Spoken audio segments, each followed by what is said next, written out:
ब्रेकनंतर तुमचं पुन्हा एकदा स्वागत। यानंतर बघूयात आपल्या मुंबई आणि पुण्यातल्या इतर काही महत्त्वाच्या घडामोडींचा वेगवान आढावा। मुंबईकरांचा मनस्ताप वाढवणारी बातमी आहे। आज मुंबईतील तिन्ही रेल्वे मार्गांवर विशेष मेगा ब्लॉक घेण्यात येणार आहे। मध्य, हार्बर आणि पश्चिम या तीनही मार्गांवर दुरुस्तीची कामं होणार आहेत। त्यामुळे रविवारी घराबाहेर पडणाऱ्या मुंबईकरांनी जरा विचार करून घराबाहेर पडावं। मध्य रेल्वे मार्गावर सकाळी 11 ते संध्याकाळी 4 वाजेपर्यंत मेगा ब्लॉक आहे, तर हार्बर मार्गावर सकाळी 11 ते संध्याकाळी 4:40 मेगा ब्लॉक आहे। पश्चिम रेल्वेवर सकाळी 10:30 ते दुपारी 3:30 पर्यंत मेगा ब्लॉक घेण्यात येतोय। मुंबई आणि ठाण्यातल्या दारू दुकानांवर अखेर सरकारची मेहरबानी झाली आहे, कारण मुंबईतील पूर्व आणि पश्चिम महामार्ग आता MMRDA कडे हस्तांतरित करण्यात आले। त्यामुळे सर्वोच्च न्यायालयाच्या आदेशानंतर बंद झालेले महामार्गावरची जी दारूची दुकानं होती ती आता पुन्हा सुरू होणार आहेत। सार्वजनिक बांधकाम खात्याने पुढच्या 5 वर्षांसाठी हे दोन्ही महामार्ग MMRDA कडे हस्तांतरित केलेत। राज्य आणि केंद्रीय महामार्गावर दारूची दुकानं बंद केली जावीत असा सर्वोच्च न्यायालयाने आदेश दिला। मात्र त्यातून पळवाट काढत ते रस्तेच आता महापालिका किंवा MMRDA सारख्या संस्थांच्या हद्दीत वर्ग करून दारू विक्रेत्यांना दिलासा दिला जातोय। मुंबईतल्या बेस्ट बसेस तोट्यात चालवाव्या लागत असल्याने बंद करण्याचा निर्णय घेण्यात आला, तर दुसरीकडे बेस्टच्या ताफ्यात नव्या कोऱ्या 303 बस दाखल होत आहेत। त्यापैकी पहिल्या टप्प्यातील 74 बसेस बेस्टच्या ताब्यात आल्या असून त्यांची RTO कडे नोंदणी सुरू आहे। येत्या आठवड्याभरात या नव्या बसेस मुंबईच्या रस्त्यांवर मुंबईकरांच्या सेवेत होणार आहेत। दारूच्या नशेत पिंपरी चिंचवडमध्ये एका व्यक्तीने स्वतःला पेटवून घेतलं, यात त्याचा जागीच मृत्यू झालाय। देहू परिसरात ही घटना घडली आहे। विक्रम जाधव असं मृत्युमुखी पावलेल्या व्यक्तीचं नाव आहे। काही दिवसांपूर्वी पेंटिंगचं काम सुटल्यानं विक्रमला दारूचं व्यसन लागलं, त्यामुळे पत्नीही सोडून गेली। नैराश्यामुळे विक्रमनं रॉकेल ओतून स्वतःला पेटवून घेतलं। याआधीही औषध घेऊन तर एकदा पेटवून घेण्याचा प्रयत्न त्यानं केल्याचं कळतंय। 10 रुपये किलोनं रद्दी विकण्यासाठी 10वीच्या बोर्डाचे पेपर चोरल्याची घटना उघडकीस आली आहे। 2 दिवसांआधी मुंबईतल्या दहिसरच्या इसरा विद्यालयातून 10वीच्या बोर्डाचे 516 पेपर चोरीला गेले। त्यापैकी 330 पेपर पोलिसांनी हस्तगत केलेत। यात 181 पेपर इतिहास तर 149 उत्तरपत्रिका विज्ञान विषयाच्या होत्या। या प्रकरणी 4 आरोपींना पोलिसांनी अटक केली आहे। हरीश शर्मा आणि अकीब शेख असं आरोपींची नावं असून दोघे जण अल्पवयीन आहेत। हे सर्व आरोपी शाळेच्या परिसरातच राहतात। मात्र 516 पैकी सध्या 330 पेपर पोलिसांच्या हाती लागलेत। त्यामुळे इतर पेपरचं चोरट्यांनी काय केलं याची चौकशी सुरू आहे। उल्हासनगरच्या रेल्वे स्टेशन परिसरातील स्कायवॉकवर पैसे चोरण्यासाठी तरुणाची हत्या करण्यात आली आहे। मोहम्मद अब्दुल रहीम शेख असे या मृत्युमुखी पडलेल्या 26 वर्षीय तरुणाचं नाव आहे। तो एसीच्या दुरुस्तीचं काम करायचा। 11 एप्रिलला तो उल्हासनगर रेल्वे स्टेशनच्या स्कायवॉकवरून येत असताना 4 तरुणांनी त्याला अडवलं आणि त्याच्याकडील पैशाचं पाकिट तसंच मोबाईल मागितला। मात्र मोहम्मदनं विरोध केल्यानंतर या तरुणांनी चॉपरनं त्याच्यावर वार केले। मुंबईतल्या सायन रुग्णालयात उपचार सुरू असताना त्याचा मृत्यू झाला। या प्रकरणी 4 आरोपींना पोलिसांनी अटक केली आहे।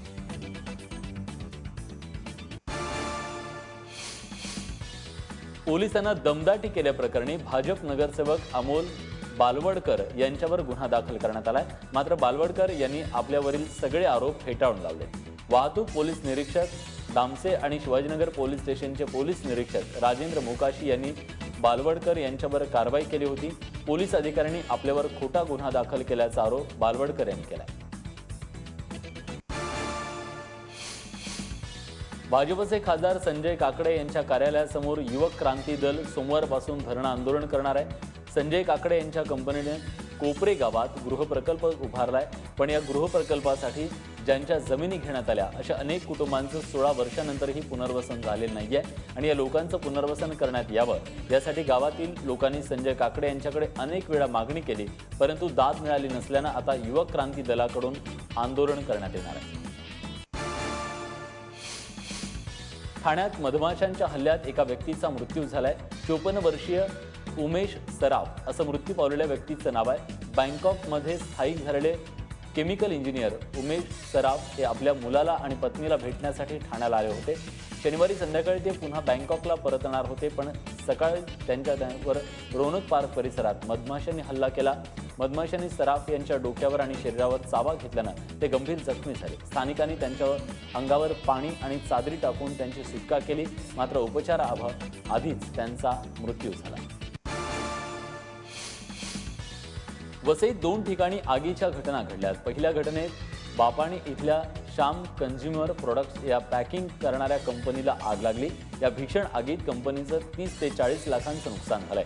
शॉर्ट सर्किटमुळे ही आग लागल्याचं सांगण्यात येत आहे। तर दुसऱ्या घटनेत कामन इथल्या मॅग्नम स्टुडिओला दुपारी 12च्या सुमारास आग लागली। ही आग पहिल्यांदा स्टुडिओ क्रमांक 10ला लागली, पण नंतर आग पसरल्यानं बाजूलाच असलेल्या स्टुडिओ क्रमांक 9चं देखील नुकसान झालं, त्यानंही पेट घेतला। दोन्ही स्टुडिओला लागलेल्या आगीत लाखोंच्या मालमत्तेचं नुकसान झालंय। या आगीचं कारण अजून अस्पष्ट आहे। सुदैवानं या दोन्ही घटनांमध्ये कुठलीही जीवितहानी झाली नाहीये। भारतीय नौसेनेचे माजी अधिकारी कुलभूषण जाधव यांच्या सुटकेसाठी संपूर्ण देश एकवटलाय। पाकिस्तानच्या फाशीच्या शिक्षेविरोधात राज्यभरात प्रदर्शनं सुरू आहेत। उत्तर प्रदेशचे मुख्यमंत्री योगी आदित्यनाथ यांच्या हिंदू वाहिनी संस्थेनं मुंबईत आंदोलन केलं। हिंदू वाहिनी संस्थेच्या कार्यकर्त्यांनी घाटकोपरमध्ये पाकिस्तानचा राष्ट्रध्वज जाळला आणि पाकिस्तान विरोधात घोषणाबाजी केली। उल्हासनगरमधील भरवस्तीत असलेल्या धुरू बारवर पोलिसांनी छापा टाकला। यावेळी बारमध्ये खुलेआमपणे विभत्स नृत्य सुरू होतं। न्यायालयानं घालून दिलेल्या अटी न पाळताच हा डान्स बार सुरू असल्याची माहिती पोलिसांना मिळाली। पोलिसांनी धाड टाकली असता त्यावेळी तोकड्या कपड्यांमध्ये बारबाला नृत्य करत असल्याचं आढळून आलं। पोलिसांनी यावेळी बारबाला मॅनेजर, कॅशियर, वेटर्स आणि ग्राहक अशा एकूण 75 जणांना अटक केली। प्रखर उन्हाच्या झळा या आता केवळ माणसांनाच नव्हे तर पशुपक्ष्यांना सुद्धा बसू लागल्यात। भिवंडीतील पडघा वन परिक्षेत्रातील अधिकाऱ्यांच्या दुर्लक्षामुळे जंगलातील मोरांची तहान भागवण्यासाठी गावाकडे भटकंती सुरू झाली आहे। मात्र या मोरांना पाण्यासाठी कोंबड्यांचा सामना करावा लागतोय। मोर गावातील घराजवळ शेतातल्या पाणवठ्यावर येतात। पाळीव कोंबडे त्यांच्यावर तुटून पडतात, त्यामुळे मोरांची कोंबड्यांची झुंजही पाहायला मिळते।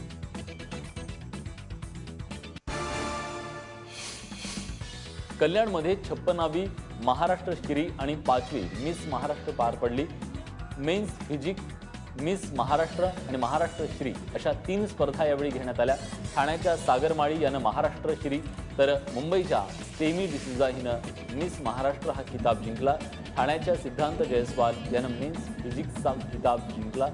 यावेळी सहभागी झालेल्या विविध गटातील विजेत्या स्पर्धकांना 21 एप्रिलपासून अहमदाबाद इथं होणाऱ्या भारत श्री स्पर्धेत सहभाग घेता येणार आहे। नवी मुंबई महापालिका शाळेच्या विद्यार्थ्यांनी शाळेच्या शेवटच्या दिवशी एकच धमाल केली। शाळा सुटली आणि विद्यार्थ्यांनी गारेगार पाण्यात भिजत शेवटच्या दिवसाची मजा घेतली। यावेळी त्यांच्यासोबत महापौर सुधाकर सोनावणे देखील उपस्थित होते। मुलांसोबत त्यांनीही पाण्यात भिजण्याचा आनंद घेतला। कडाक्याच्या उन्हात अंगावर गारेगार पाणी पडल्यानंतर कोणाला पावसाच्या कविता आठवल्या तर कोणाला मोराचा फुललेला पिसारा आठवला। कवितांच्या या मैफिलीत काही विद्यार्थ्यांनी शेतकरी दादाची आठवण ठेवत त्याला निराश न होता वीर देण्याचा प्रयत्न केला।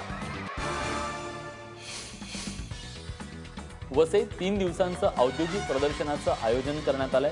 शनिवार ते सोमवार हे 3 दिवस तुम्हाला या प्रदर्शनाला भेट देता येणार आहे। ॲक्सिकॉम इव्हेंट्स अँड मीडियानं या प्रदर्शनाचं आयोजन केलंय। आमदार क्षितिज ठाकूर यांच्या हस्ते प्रदर्शनाचं उद्घाटन करण्यात आलं। या प्रदर्शनात बाजारातील नवी आणि विद्यमान औद्योगिक उत्पादनं पाहण्याची संधी उपलब्ध होणार आहे। औद्योगिक उत्पादनांचं थेट प्रात्यक्षिक, MME आणि MSME क्षेत्रातल्या कार्यशाळा हे या प्रदर्शनाचं वैशिष्ट्य आहे।